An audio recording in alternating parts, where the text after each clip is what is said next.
पर फिर आप सभी को प्रभु यीशु मसीह के जीवित पवित्र और सामर्थी नाम में जय मसीह की, जो हमें यहाँ तक लेके आया, हमें यहाँ इकट्ठा किया ताकि हम उसकी आराधना स्तुति करें, अपने विनती निवेदन प्रार्थनाएं उस तक पहुँचाएं और निश्चय वो वचन के द्वारा जो है हमसे बातचीत करना चाहता है, क्योंकि जब तक वार्तालाप दो तरफ से ना हो उसे बातचीत नहीं कहा जाता। हमने अपनी बात उस तक पहुंचाई है अभी, लेकिन अब वो अपनी बात जो है हम तक पहुंचाना चाहता है। इसलिए जब हम उसकी उपस्थिति में है, प्रभु के वचन में लिखा है वो अपने भवन में उपस्थित है, लोग उसके सामने शांत बैठे। शांत सिर्फ मुंह से शांत नहीं, अपने हृदय अपने दिमाग को जो है उसकी ओर लगा के, सारी चिंताएं, सारा भय, सारी घबराहट, सब कुछ अपने हृदय से दूर करके उसकी ओर ध्यान लगा के जो है हम उसकी वाणी को सुने। Praise Lord. क्योंकि ये सबसे आवश्यक है कि हम उसकी वाणी को सुने। हालेलुया। हम धन्यवाद करते हैं प्रभु का कि बहन राधा, उनका पुत्र शशांक जॉर्ज और उनकी पुत्र वधू सिल्वी जॉर्ज और उनका पोता यदिद्या, सही प्रोनाउंस कर रहा हूं मैं, जदिद्या प्यार से जिसका नाम है हेवन, वो हमारे बीच में रुड़की से यहाँ पे आज उपस्थित है। हम सब प्रभु यीशु मसीह के जीवित और पवित्र नाम में उनका वेलकम करते हैं। हम सब उनके लिए ताली बजाएंगे एक बार, क्योंकि वही है जो अपने लोगों को जोड़ के रखता है, अपने लोगों को मिला के रखता है। हालेलुया। हम प्रभु के वचन में से आज पढ़ेंगे, जैसा कि हमने बाइबल रीडिंग में पढ़ा पुराने नियम से, दूसरा राजा उसका 23 अध्याय 1 से लेकर 3 आयत तक। दूसरा राजा उसका 23 अध्याय 1 से लेकर 3 आयत तक, पेज नंबर 480। राजा ने यहूदा और यरूशलेम के सब पुरनियों को अपने पास बुलाकर इकट्ठा किया।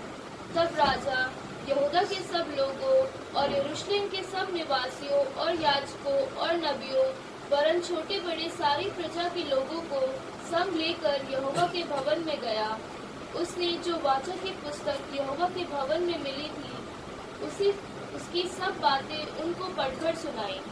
तब राजा ने खम्भे के पास खड़े होकर यहोवा के से इस आशय की वाचा बांधी कि मैं यहोवा के पीछे पीछे चलूंगा और अपने सारे मन और सारे प्राण से उसकी आज्ञाएं, चितौनियां और विधियों का नित्य पालन किया करूंगा और इस वाचा की बातों को जो इस पुस्तक में लिखी है पूरी करूंगा।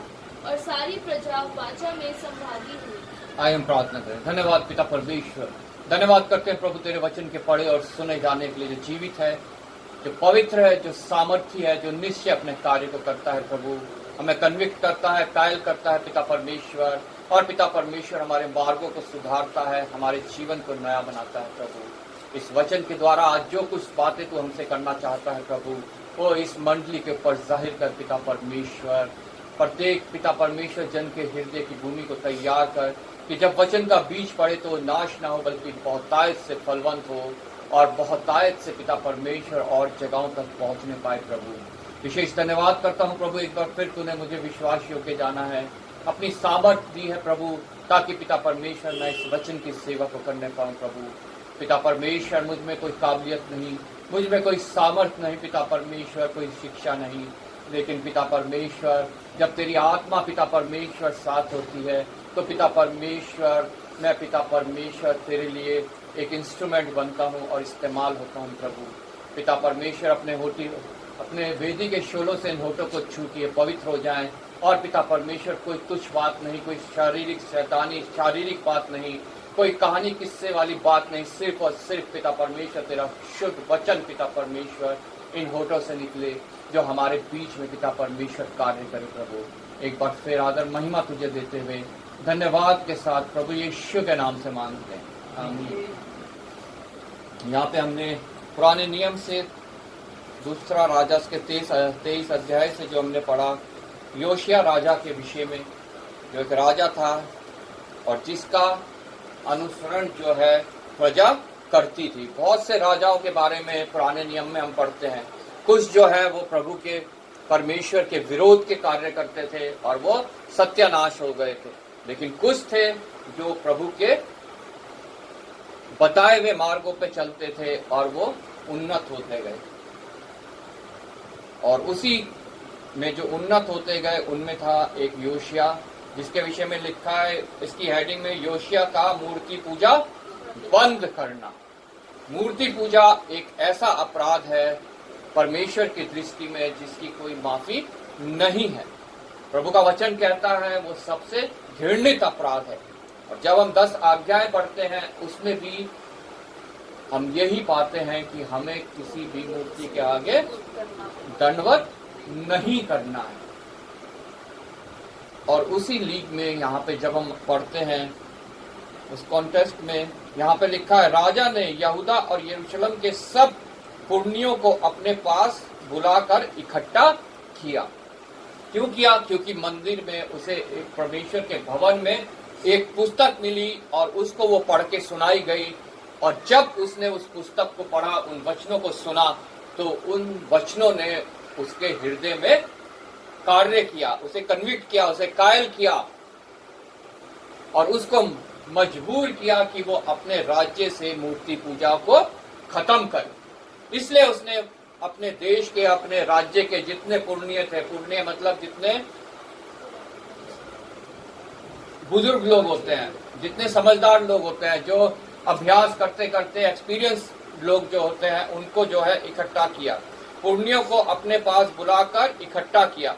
और आगे लिखा, तब राजा यहूदा के सब लोगों और यरूशलेम के सब निवासियों और याजकों और नबियों वरन छोटे बड़े सारी प्रजा के लोगों के संग लेकर यहोवा के भवन में आया। हालेलुया।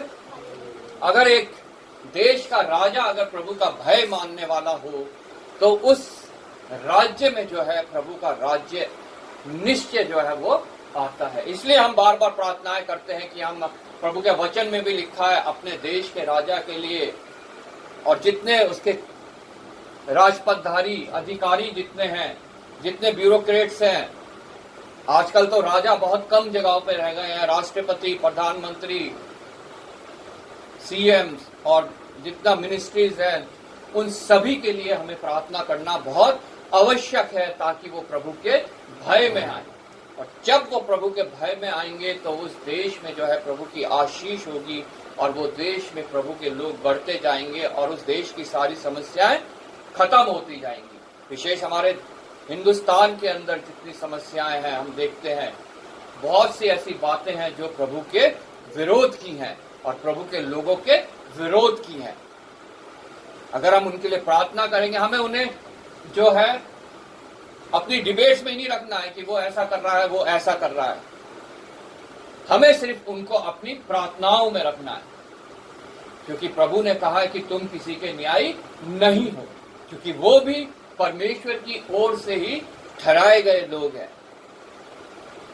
और अगर हम उनकी बुराई करते हैं तो हम परमेश्वर की बुराई करते हैं, क्योंकि हम मानते हैं कि ये वचन सत्य है और इस वचन में लिखा है कि कोई भी पद जो है वो परमेश्वर की ओर से ही दिया जाता है, राजा का हो चाहे कोई नीचे पद हो, हर पद जो है वो परमेश्वर की ओर से है। और उसको अगर हम कोसते हैं तो हम परमेश्वर को कोसते हैं। प्रभु यीशु मसीह ने हमें किसी को कोसना नहीं सिखाया, किसी का न्याय करना नहीं सिखाया, सिर्फ सिखाया है प्रार्थना करना। जैसा हम वचन में पढ़ते हैं गॉस्पेल्स में, अपने चेलों को उसने सिर्फ प्रार्थना करना सिखाया और हमें भी सिर्फ उनके लिए प्रार्थना करनी है। और इसी प्रकार ये योशिया राजा जो है अपने, जिससे अभी हमने पढ़ा, अपने सब लोगों को लेकर यहोवा के भवन में आया, क्योंकि उसने उस पुस्तक को पढ़ा जो आज हमारे हाथों में है, जिसको प्रभु का पवित्र वचन कहा जाता है, जो जीवित है, पवित्र है, सामर्थी है। और निश्चय जब इसको हम पढ़ते हैं तो ये हमारे जीवन में कार्य करता है। इसलिए बार बार कहा जाता है कि वचन पढ़ो, वचन पढ़ो, वचन पढ़ो, उसको मनन करो। और जहां कहीं मौका मिले वचन सुनने का, वहां पे जाने की कोशिश करो। प्रार्थना करो प्रभु से कि मुझे वहां पे पहुंचाए, कि मैं वचन को, जो इसकी सत्यता है, उसको मैं समझ सकूं, उसको मैं जान सकूं, उसको अपने जीवन में लागू कर सकूं। यहां पे योशिया परमेश्वर के भवन में आया। उसने जो वाचा की पुस्तक यहोवा के भवन में मिली थी, उसको, उसकी सब बातें उनको पढ़कर सुनाई। हालेलुया। आज हमें भी इस वाचा की पुस्तक की सब बातें जो है खुद पढ़नी है, या जहां कहीं हमें मौका मिले वहां पे, जहां ये पढ़ के सुनाई जाती है, वहां पे जाके इसको सुनना है, क्योंकि ये सबसे जरूरी काम है मनुष्य के जीवन में जब तक वो इस पृथ्वी पे है। क्योंकि प्रभु ने यहाँ हमें एक तैयारी के लिए रखा है। वो नहीं चाहता कि हम लोग उस स्थान में पहुंचे जो शैतान और उसकी सेना के लिए तैयार किया गया है। इसलिए उसने ये वाचा की पुस्तक हमारे बीच में भेज दी, ताकि प्रत्येक जन जो है इस तक पहुंच सके, इसको पढ़ सके, इसको सुन सके और उस तैयारी को कर सके जो हमें उस मुकुट तक पहुंचाती है, जो प्रभु ने हमारे लिए तैयार कर रखा है। और उसी वाचा की पुस्तक को योशिया राजा ने भी पढ़ा था, जो उसने भी जो है अपने लोगों को पढ़ के सुनाई, जो आज प्रत्येक कलीसिया में पढ़ के सुनाई जा रही है। उसके ऊपर विचार विमर्श किया जा रहा है, उसे मनन किया जा रहा है। हालेलुया। तब राजा ने खंबे के पास खड़े होकर यहोवा से इस आशय की वाचा बांधी कि मैं यहोवा के पीछे पीछे चलूंगा और अपने सारे मन और सारे प्राण और उसकी आज्ञाएं, चितौनियों और विधियों का नित पालन किया करूंगा। प्रभु के वचन में लिखा है, मत्ती रचित सुसमाचार उसका 18 अध्याय जब हम पढ़ते हैं, उसकी 8 और 9 आयत में एक बहुत गंभीर बात लिखी है। मैं चाहूंगा कि आप लोग इन वचनों को पढ़ें, जिसको मिल जाए जोर से एक बार पढ़े। यदि तेरा हाथ या तेरा पाँव तुझे ठोकर खिलाए तो उसे काट कर फेंक दे। टूंडा या लंगड़ा होकर जीवन में प्रवेश करना तेरे लिए इससे भला है कि 2 हाथ या 2 पाँव रहते हुए तू अनंत आग में डाला जाए। यदि तेरी आँख तुझे ठोकर खिलाए तो उसे निकाल कर फेंक दे। काना होकर जीवन में प्रवेश करना तेरे लिए इससे भला है कि 2 आँख रहते हुए तू नरक की आग में डाला जाए। बहुत ही गंभीर बात यहाँ पे लिखी है। यदि तेरा हाथ या तेरा पांव तुझे ठोकर खिलाए तो उसे काट कर फेंक दे। अगर तू उसे काट कर नहीं फेंकता है तो तू नरक में डाला जाएगा। तेरी आंख तुझे ठोकर खिलाए तो उसे फोड़ दे। अगर नहीं करेगा तो तू नरक में डाला जाएगा। आज हम सब यहाँ बैठे हैं, कलीसियाओं में लोग इकट्ठा हैं जो प्रभु यीशु मसीह पे विश्वास करते हैं, उसको अपना निजी उद्धारकर्ता और अपना प्रभु करके ग्रहण कर चुके हैं। क्या उसमें से आपने किसी को देखा कि किसी ने अपना हाथ काट दिया, पैर काट दिया, आंख फोड़ दी?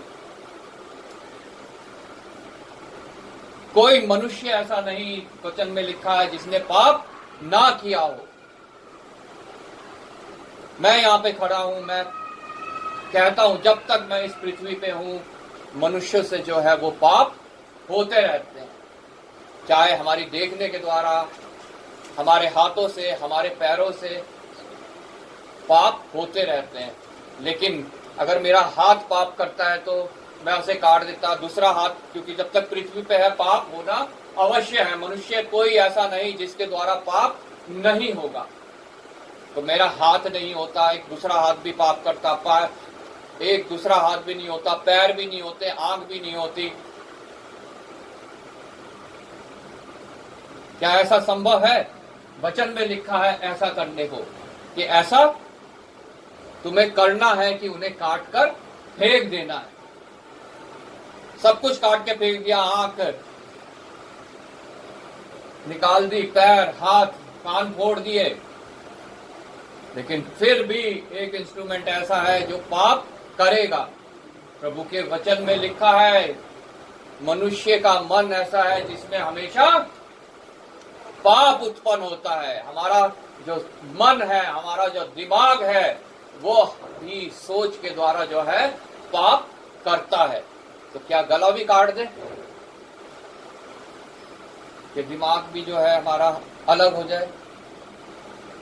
क्योंकि प्रभु के वचन में ऐसा लिखा है। लेकिन आज तक कभी भी मैंने कोई मनुष्य ऐसा नहीं देखा, बड़े से बड़े पास्टर हो, चाहे छोटे से छोटा, प्रभु को स्वीकार जिसने अभी किया हो, जो इस वचन को पूरा करता हो कि तुम्हारा हाथ पाप करे तो उसे काट कर फेंक दो, पैर पाप करे तो उसे काट कर फेंक दो, आंख पाप करे तो उसको फोड़ दो।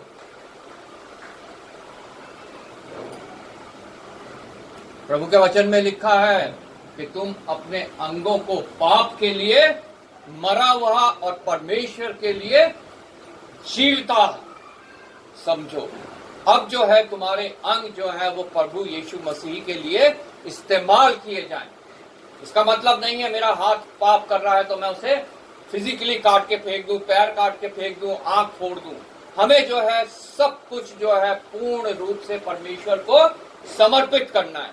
हमारा प्रभु आधा अधूरा चाहने वाला परमेश्वर नहीं है। वचन में साफ साफ लिखा है, दो नाव पे जो पैर रखता है वो कभी भी पार नहीं हो सकता। दो चित्ते मनुष्य के लिए प्रभु की तरफ से कुछ भी नहीं है। वो समुद्र के फेम की तरह है जो उसमें झाग उत्पन्न होता है, अभी है अभी खत्म है, उसको मुझसे कुछ भी प्राप्त नहीं हो सकता। इसलिए बार बार मैं प्रचार करता हूं और पास्टर प्रचार करते हैं कि हम संसारिक भेड़ चाल में ना पड़े। हमारे ऊपर आज कोई समस्या आ रही है, कोई बीमारी आ रही है, कोई कलेश आ रहा है, कोई कमी आ रही है, कोई घटी आ रही है, हम प्रार्थना भी करते हैं और संसारिक टोने टोटके पे भी हम भरोसा करते हैं। कोई कहता है अरे फलाने बाबा के पास चले जा, मैंने मसीह लोगों को भी देखा है, वो भी उस भेड़ चाल में जा रहे हैं, अरे वहां जाके मत्था टेको, उस मंदिर में जाओ, उस चर्च में जाओ, उस गुरुद्वारे में जाओ, उस मस्जिद में जाओ, उस बाजार में जाओ। लोगों की ये भेड़ चाल है, वहां जाके तुम्हारी समस्या हल हो जाएगी। उस चर्च में जाके धागा बांध दिया। मसीह लोगों के अंदर ये धारणा है कि हम उस चर्च में जाएंगे तो हमारी मनोकामना पूरी हो जाएगी। लेकिन प्रभु के वचन में कभी भी ऐसा नहीं लिखा है। इसमें लिखा है तुझे कुछ मांगना है तो अपने भीतरी कोठरी में जा और वहां गुप्त में परमेश्वर से प्रार्थना कर, और वो तेरी स्वर्ग से सुन के तुझे वो देगा। और लिखा है जहां दो जन एक मन के होके प्रार्थना मांगेंगे तो मेरा पिता स्वर्ग से उनके लिए वो पूरा करेगा। अब लिखा है जो कुछ तुम प्रभु यीशु मसीह के नाम से मांगोगे वो तुम्हें दिया जाएगा।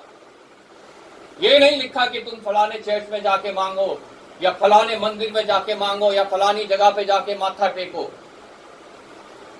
इसलिए प्रभु का वचन साफ साफ चेतावनी देता है कि ऐसे लोगों के लिए मेरे पास कुछ भी नहीं है। यहाँ पे राजा योशिया ने, जैसा यहाँ लिखा है, उसने अपने हाथ पैर, अपनी आंख, अपना कान जो है वो परमेश्वर को पूर्ण रूप से समर्पित कर दिया। मतलब इन्हें अपने लिए उसने संसार के लिए जो है वो काट डाला, अलग कर डाला, क्योंकि ये पाप करते हैं। हालेलुया।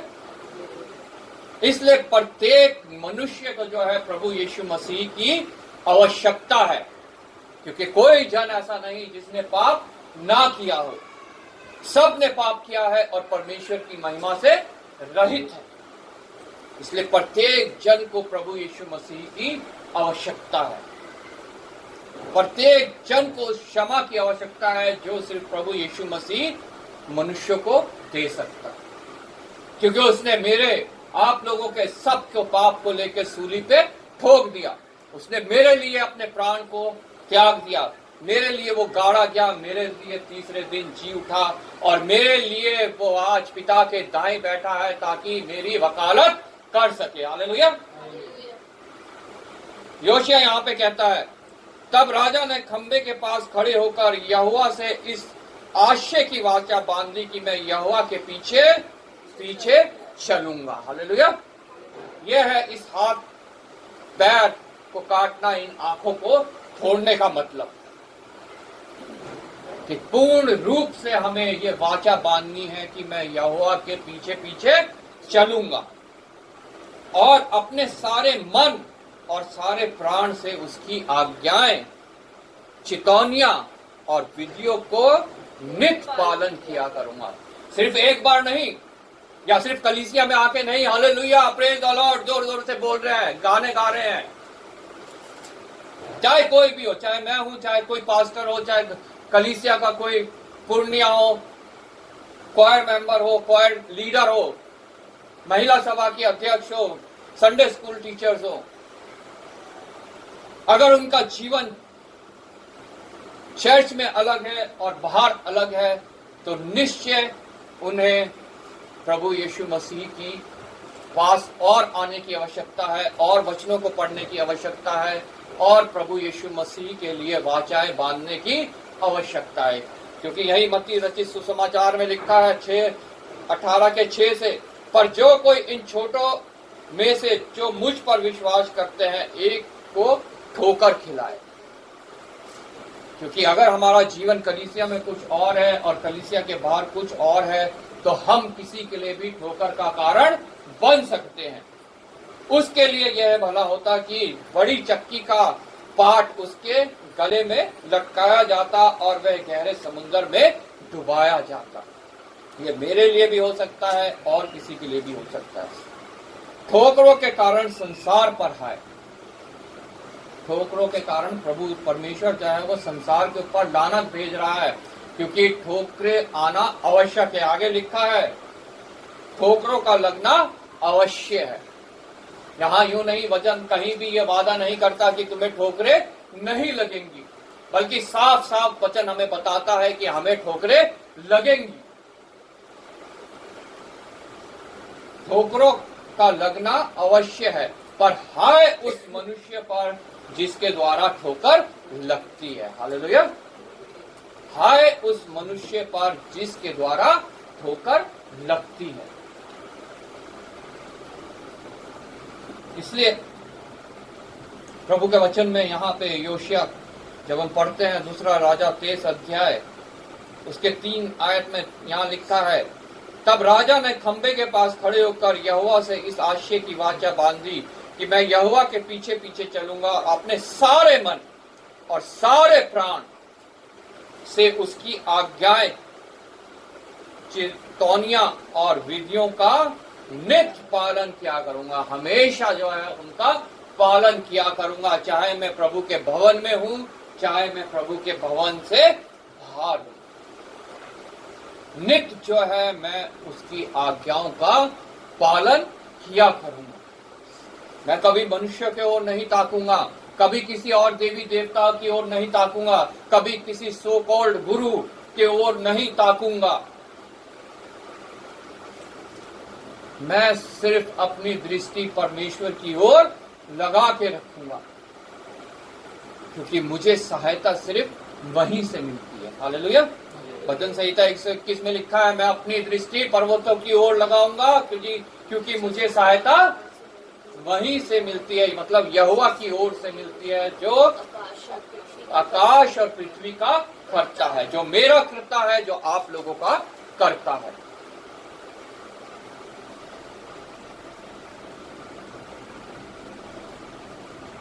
और इस वाचा की बातों को जो इस पुस्तक में लिखी है पूरी करूंगा। हालेलुया। सिर्फ हमें इन्हें सुनना ही नहीं है, इनको पूरा भी करना है। और सारी प्रजा वाचा में संभागी हुई, सहभागी हुई। जब यह पुस्तक पढ़ के सुनाई जाती है कलीसियाओं में, प्रार्थना सभाओं में, ये वाचा की पुस्तक, तो निश्चय जो सुना रहा है उसको भी और जो सुन रहे हैं उसको भी इसमें संभागी होना बहुत आवश्यक है। हालेलुया। तभी जो है ये हमारे जीवन में कार्य करेगी। मैं नए नियम से भी जो हमारे बीच में मेमोरी वर्स पढ़ा गया उसको पढ़ के खत्म करना चाहूंगा। 2 कुरिन्थियों उसका 10 अध्याय उसके 5 आयत। इसलिए हम कल्पनाओं का और हर एक ऊंची बात का जो परमेश्वर की पहचान के विरोध में उठती है खंडन करते हैं और हर एक भावना को कैद करके मसीह का आज्ञाकारी बना देते हैं। यहाँ पे संत पौलुस कुरिन्थियों की कलीसिया को लिख रहा है, उनको इस बात की वो जो है वो वाचा बंधाना चाहता है, जैसे उसने अपने जीवन में वाचा बांधी, प्रभु से जो है उसने प्रॉमिस किया। इसलिए हम कल्पनाएं हमारे सोच, हमारे विचार, जिसके विषय में लिखा है, जिसमें हमेशा बुराई ही उत्पन्न होती है, मनुष्य की कल्पनाएं में हमेशा बुराई ही उत्पन्न होती है। प्रभु का दास यहाँ पे कहता है कि हम कल्पनाओं का और हर एक ऊंची बात का, जो मनुष्य के जीवन में घमंड आता है, अपने दौलत, धन दौलत को लेके, अपनी पढ़ाई लिखाई को लेके, अपने ऊंचे पद को लेके,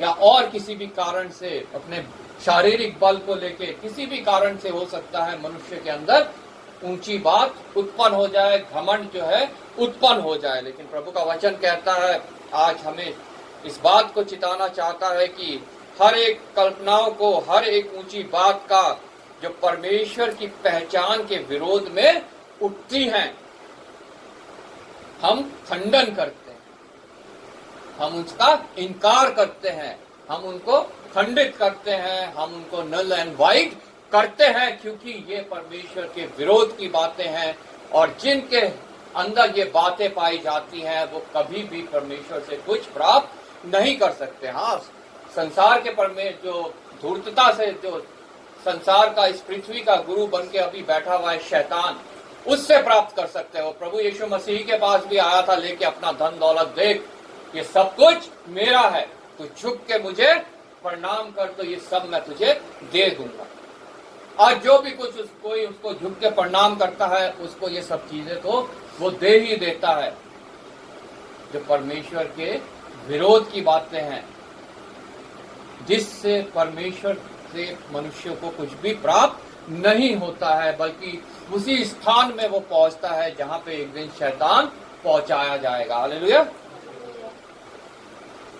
इसलिए हम कल्पनाओं का और हर एक ऊंची बात का जो परमेश्वर की पहचान के विरोध में उठती है खंडन करते हैं और हर एक भावना को कैद करके मसीह का आज्ञाकारी बना देते हैं। हालेलुया। जब हम ऐसा करेंगे तो निश्चय हमारे हाथ, पैर, कान, आंख सब जो है परमेश्वर की आज्ञा का पालन करेंगे और सबसे बढ़कर हमारा जो मन है वो परमेश्वर के ओर लगा रहेगा और हम उस शैतान के बहकावे में नहीं आएंगे, जिस बहकावे में हमारी आदि माता हवा आई थी, जब शैतान ने उसके कान में आके कहा, अरे देख कितना सुंदर फल है, तो उसे खा ले। ना ना ना, प्रभु ने हमें मना किया, तुम खाओगे तो मर जाओगे। ने कहा, झूठ बोलता है तुम्हारा प्रभु, तो खा के देख, नहीं मरोगे। उसने बड़ी ललचाई दृष्टि से उसकी ओर देखा, उसे वो सुंदर लगा, मन भावना लगा और उसने जो है उसको लेके खा लिया, लेकिन नहीं मरी, वैसी रही वो,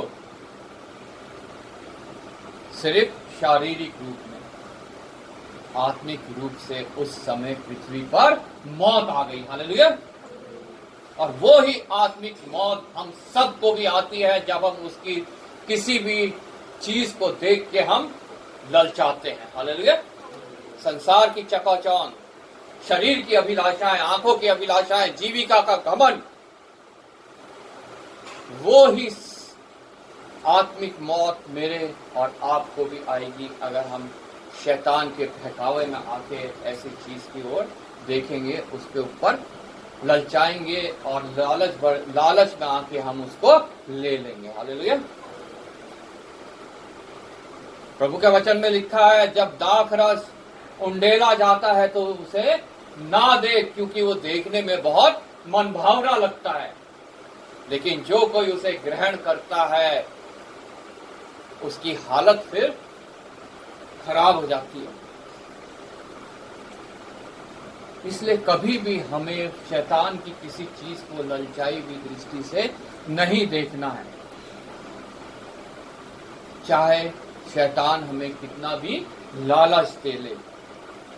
और हर एक भावना को कैद करके मसीह की आज्ञाकारी बना देते हैं। और 6ठी आयत में लिखा, और तैयार रहते हैं कि जब तुम्हारा आज्ञा पालन पूरा हो जाए तो हर एक प्रकार के आज्ञा उल्लंघन को दंडित करें। हालेलुया। जब तुम्हारा आज्ञा पालन पूरा हो जाए, मेरा आज्ञा पालन पूरा हो जाए, जो मसीह चाहता है वो पूरा हो जाए, मैं उसकी पूरी रीति से उसे अपना निजी उद्धारकर्ता प्रभु करके ग्रहण कर लूं, तो निश्चय वो जितने मुझसे आज्ञा उल्लंघनाएं हुई हैं वो उनको जो है वो उसका दंड जो है वो अपने ऊपर जो उसने लिया है उसको जारी कर देगा। और मेरे जो वो अपराध हैं उनको वो null and void कर देगा, उनको वो फिनिश कर देगा, उनको वो खत्म कर देगा, और उसका दंड फिर जो है वो मेरे ऊपर नहीं आएगा। हालेलुया।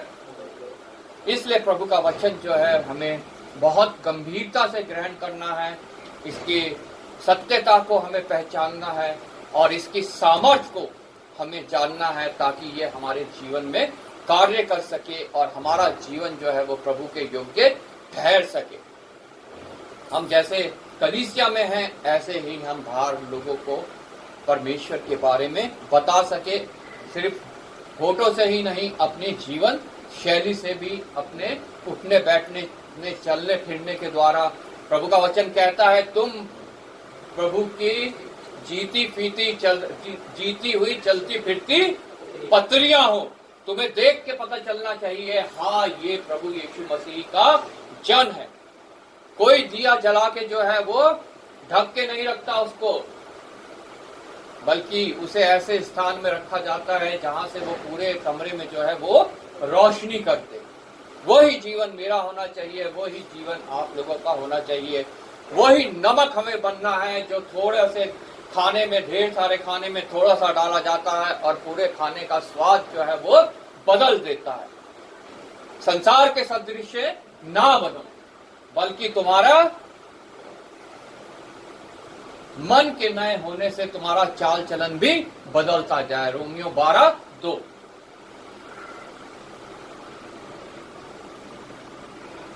और मैं विश्वास करता हूं जब हम वचन पढ़ते हैं, सुनते हैं, मनन करते हैं, तो ये निश्चय हमारे जीवन में कार्य करता है। और आज के वचन के द्वारा भी निश्चय प्रभु हमें आशीषित करेगा। प्रभु का मैं धन्यवाद करता हूं आप लोगों के सब जनों के लिए जो यहाँ उपस्थित हैं। इस वचन के द्वारा मैं विश्वास करता हूं आप सब लोग आशीष पाएंगे। आमीन।